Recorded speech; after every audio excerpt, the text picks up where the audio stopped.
Steve Jobs, Part 3, Macintosh Vision, Conflict and Downfall. By the early 1980s, Steve Jobs was no longer the idealistic young founder tinkering in a garage.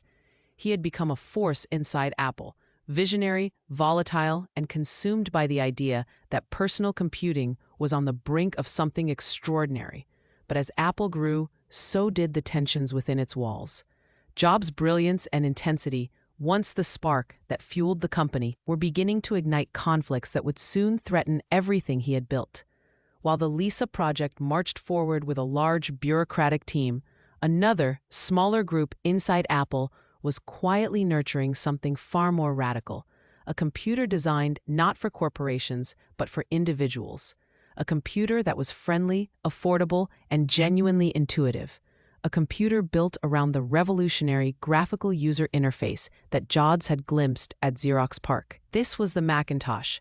Originally a skunkworks project led by Jeff Raskin, the Mac team operated like a band of pirates, scrappy, rebellious, and fueled by idealism.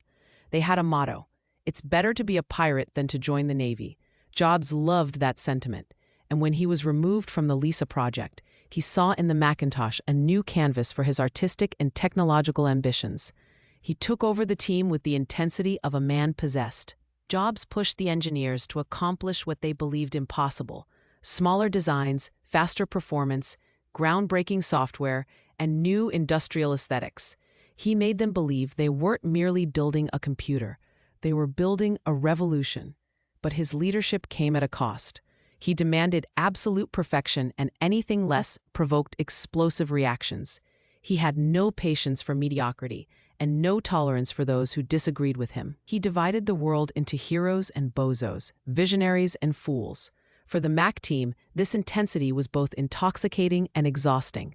Many later described the experience as the most exhilarating and the most painful period of their professional lives.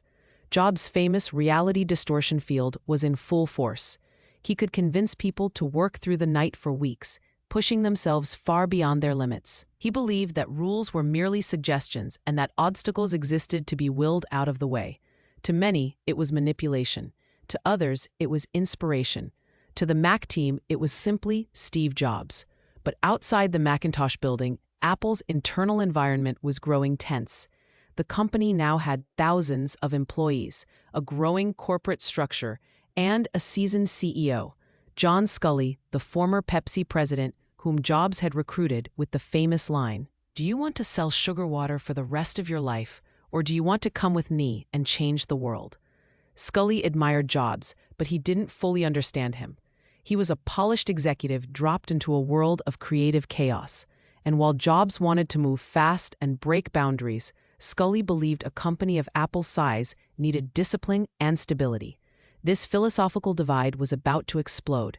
In 1984, Apple unveiled the Macintosh with one of the most iconic commercials in history, the 1984 ad, directed by Ridley Scott. It portrayed the Mac as a tool of liberation, smashing the conformity of corporate computing. The ad was bold, cinematic, and unmistakably Jobs. The Macintosh launch was a triumph. The machine was beautiful, compact, and groundbreaking. But beneath the excitement lay a harsh reality. The Mac was underpowered and overpriced. Jobs' insistence on a closed architecture and minimalist hardware design limited its performance. And as the initial wave of enthusiasm subsided, sales stalled. Inside Apple, frustration grew. Engineers from the Lisa team resented Jobs' favoritism. Executives debated the future of the product line. And Sculley, eager to bring order to Apple's growing complexity, began to question Jobs' judgment. Jobs, in turn, felt increasingly alienated. He believed that Apple had lost its creative soul. To him, the executives were bureaucrats, blind to the grandeur of his vision. He saw the Macintosh not as a product, but as a movement, one he believed he was destined to lead. The conflict reached its breaking point in 1985. Jobs attempted to wrest more control of the company by organizing his reporting structure around the Mac team. But Sculley discovered the plan. What followed was one of the most dramatic boardroom confrontations in Silicon Valley history. Sculley confronted Jobs. Jobs refused to back down. The board was forced to choose. After hours of tense discussion, the directors sided with Sculley. They believed that Jobs was too unpredictable, too volatile, too dangerous for a company entering its next stage of growth. Steve Jobs, the co-founder, the visionary, the heart of Apple, was stripped of all operational responsibilities. Effectively, he had been fired from his own company. Jobs was 30 years old. The fallout broke him. He wandered through Apple's campus like a ghost, unwanted and unsupported. Friends avoided him out of discomfort. Allies pretended not to see him in the hallways. The company he had built from nothing had turned its back on him. He later described the period as devastating. What had been a focus of my entire adult life was gone. But even in the midst of despair, something else began to emerge. Jobs realized that being forced out of Apple freed him from the expectations, from the bureaucracy, from the weight of steering a massive corporation. Suddenly, for the first time in years, he could create without constraint. And so he began to imagine new possibilities.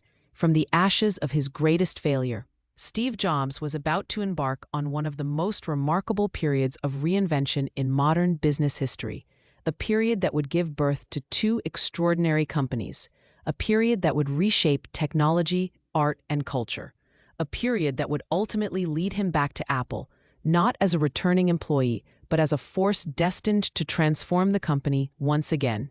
This next chapter would not come from Silicon Valley's boardrooms. It would come from ambition, innovation, and an unwavering belief that the world could still be changed, and its seeds were already taking root.